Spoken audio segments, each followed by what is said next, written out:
Oke, materi kali ini yaitu mengenai ukuran penyebaran data atau disebut dengan dispersi. Nah, dispersi ini adalah ukuran penyebaran data. Nah, kalau yang kita menghitung min, median, dan modus itu adalah merupakan ukuran pemusatan data. Nah, di sini saya akan membahas mengenai ukuran penyebaran data. Nah, nanti suatu hari nanti jika kalian melanjutkan kuliah, statistika ini sangat penting karena memang statistika ini tidak terlepas dari perhitungan pada tugas akhir kalian yaitu skripsi. Oke. Baik. Tujuan dari ukuran penyebaran data ini adalah, nah nanti ini adalah materi-materi yang akan saya sampaikan, yaitu menentukan jangkauan, simpangan rata-rata, simpangan baku, kuartil, jangkauan semi interkuartil, desil, persentil, jangkauan persentil dari data yang disajikan.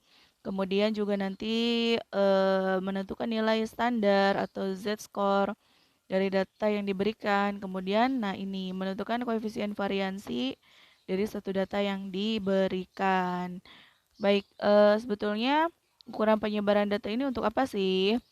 Nah, kalian bisa baca di sini dalam kehidupan sehari-hari kita sering mendengar orang atau dari media cetak atau elektronik menyebut data statistik. Jadi tadi yang sudah saya sampaikan bahwa ukuran penyebaran data ini sangat sangat-sangat penting digunakan dalam ini ya, dalam mengecek suatu statistik apapun itu.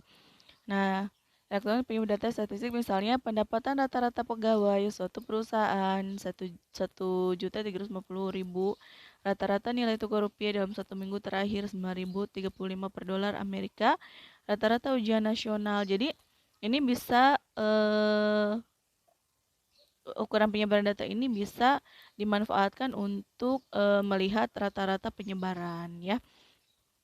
Nah, apabila sederetan data itu sama satu dengan yang lainnya, maka data tersebut disebut homogen, tidak bervariasi. Tetapi apabila perbedaan satu dengan lainnya sangat besar, maka dikatakan data tersebut heterogen atau bervariasi. Nah, di sini saya akan menjelaskan ada beberapa ukuran penyebaran atau dispersi ini, yaitu jangkauan atau range, simpangan kuartil, simpangan rata-rata, simpangan baku, dan variansi. Simpangan baku nanti mudah-mudahan kita sampai ya. Kita sedikit-sedikit aja untuk penjelasannya. Kita dimulai dari jangkauan dulu atau range di sini. Oke, jangkauan atau range, ukuran penyebaran yang paling sederhana adalah jangkauan. Jadi jangkauan ini adalah merupakan perhitungan ukuran penyebaran yang paling sangat sederhana dalam perhitungannya. Nah, apabila sekumpulan data sudah terurut, jadi nanti datanya harus terurut. Tapi kalau misalkan dalam contoh soalnya tidak terurut dari yang besar sampai yang kecil, jadi kalian harus urutkan dulu ya. Jadi ini syaratnya adalah datanya harus terurut dulu dari yang terbesar sampai yang terkecil atau sebaliknya dari yang terkecil sampai yang terbesar. Maka range dari data adalah selisih data dari yang terbesar atau X-max. Di sini ada X-max ya. X-max dengan data yang terkecil X-min. Oke. Nah, di sini rumus untuk menghitung range-nya adalah data terbesar dikurangi data terkecil. Jadi untuk menghitung jangkauan itu gampang banget. Tinggal kalian urutkan dulu dari yang terkecil sampai yang terbesar. Kemudian nanti data terbesarnya dikurangi dengan data terkecil. Nah, maka itu yang disebut dengan jangkauan. Oke, sebagai contoh di sini. Tentukan range dari data 20, 30, 4, 35, 40, 50, 56, 60. Nah, kebetulan di sini di dalam contoh sudah diurutkan dari yang terkecil sampai yang terbesar. Terkecilnya adalah 20, terbesarnya adalah 60. Oke. Berarti di sini X max-nya adalah 60 karena dia terbesar. X min-nya yaitu 20 karena dia terkecil. Maka range-nya atau jangkauannya adalah karena rumusnya tadi adalah data terbesar dikurangi data terkecil, maka data terbesarnya 60 dikurangi dengan data terkecil. Data terkecilnya adalah 20. 60 dikurangi 20 sama dengan 40. Nah, berarti di sini range-nya adalah 40. Untuk data yang disajikan dalam bentuk tabel di distribusi frekuensi atau data kelompok, range dapat dicari dengan cara R itu adalah range sama dengan nilai tengah kelas terakhir dikurangi nilai tengah kelas pertama. Kemudian yang kedua, cara yang kedua, R sama dengan tepi atas kelas akhir dikurangi tepi bawah kelas pertama. Oke, saya akan tunjukkan di sini, saya akan lanjutkan.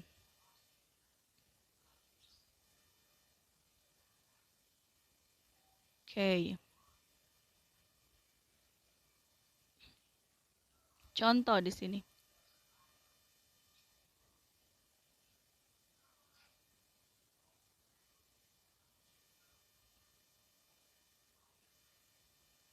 Sebentar.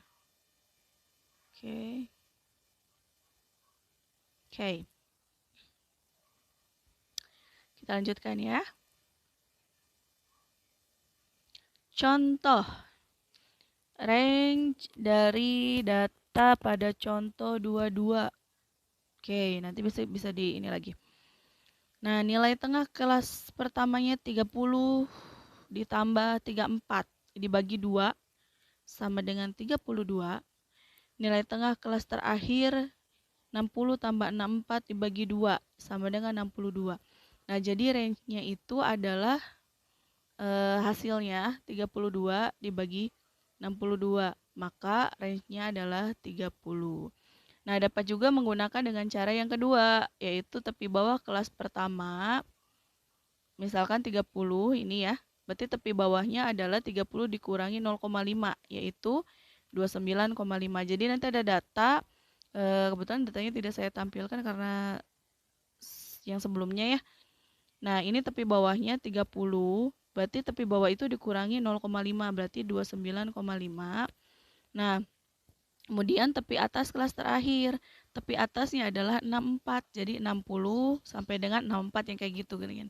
Nah, 64 ini adalah tepi atasnya. Jadi contohnya gini, tepi bawah tepi atas itu ya.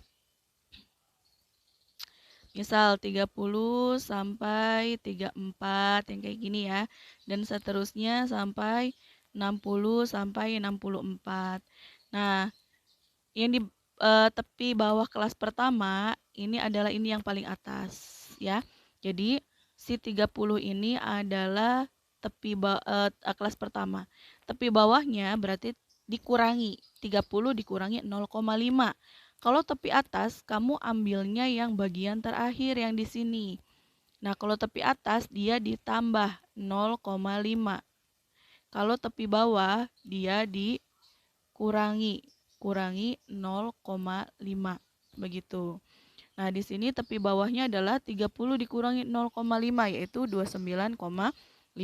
Tepi atasnya adalah 64 ditambah 0,5 karena tepi atas. Berarti 64,5. Nah, range-nya itu adalah tepi atas kelas akhir dikurangi tepi bawah kelas pertama.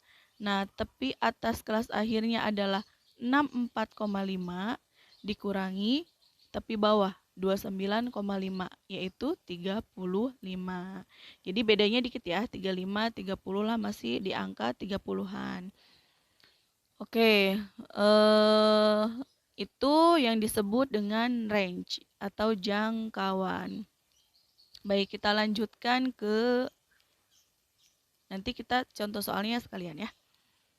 Kita lanjutkan ke rata-rata simpangan. Oke, kayaknya ini cuma sampai sini aja nih, rata-rata simpangan.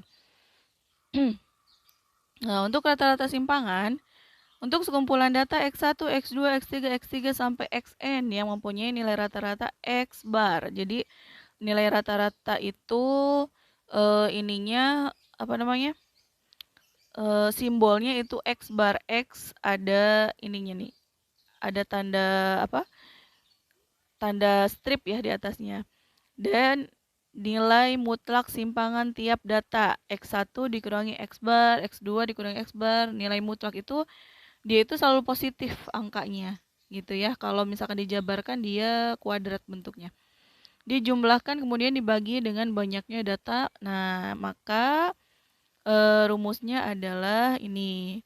RS atau rata-rata simpangan sama dengan 1 per N, di mana N-nya ini adalah banyaknya data. Ini untuk data tunggal dulu ya. Dikali dengan jumlah nilai mutlak dari X1, XI ini adalah data ke I dikurangi dengan rata-rata. Oke, kita coba. Tentukan rata-rata simpangan data 6, 4, 8, 10, 11, 10, 7. Nah, kalau untuk simpangan data ini tidak perlu apa?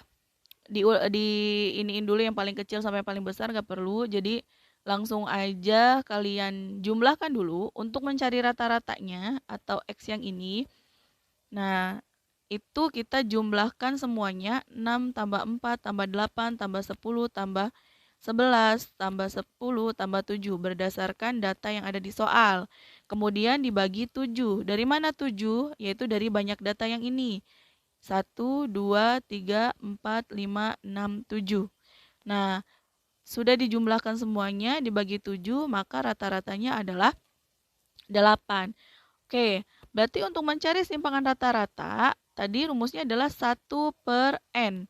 Berarti 1 per N-nya itu adalah tadi, banyaknya ini, yaitu 7. Ya, berarti di sini kita ketahui, N-nya adalah 7. Nah, berarti 1 per 7. Nah, di sini kalian uraikan dari mulai 6. Nih, dari mulai 6, 4, 8, sampai 7, itu kalian kurangi dengan 8. Ya, ingat nilai mutlak itu tandai dengan begini ya. 3 dikurangi 1. Nah, ini ada tanda kurung tegak seperti ini. Itu namanya nilai mutlak. Dan nilainya tidak pernah negatif, selalu positif. Oke, nah dimulai dari 6. 6 dikurangi 8. Bu, 8 dari mana? 8 ini tadi nilai rata-rata yang sudah kalian hitung. 6 dikurangi 8, kemudian ditambah nilai mutlak dari 4 dikurangi 8, berarti gantian yang kedua 4.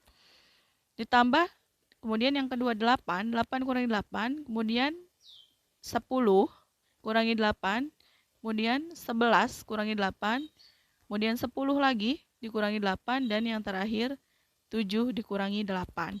Nah, 6 dikurangi 8 kalau bilangan bulat positif biasa yaitu negatif 2. Karena dia nilai mutlak jadi positif. Jadi positif 2. Kemudian 4 dikurangi 8, dia negatif 4 karena dia nilai mutlak berarti positif 4. 8 kurangi 8 0, karena 0 itu tidak ada negatif, tidak ada positif, dia bilangan netral. Kemudian 10 dikurangi 8 yaitu 2. Kemudian 11 kurangi 8 yaitu 3. 10 kurangi 8 yaitu 2. Dan 7 dikurangi 8, dia kalau bilangan bulat biasa min 1. Tetapi karena bilangan mutlak, berarti dia positif 1. Oke, kalian jumlahkan 2 tambah 4 tambah 0, 6. 6 tambah 2, 8. 8 tambah 3, 11. 11 tambah 2, 13. 13 tambah 1, 14. Berarti di sini 1 per 7 dikali 14. Oke, ini tinggal kalian kesinikan. Berarti 14 dibagi 7, yaitu 2. Nah, di sini berarti jangkauan atau range-nya adalah 2. Ini adalah cara menghitung jangkauan untuk data tunggal. Oke, nanti saya buat lagi untuk data kelompoknya ya. Mudah-mudahan ada di pertemuan berikutnya. Oke, cukup sampai sini. Salam, selamat pagi. Assalamualaikum warahmatullahi wabarakatuh.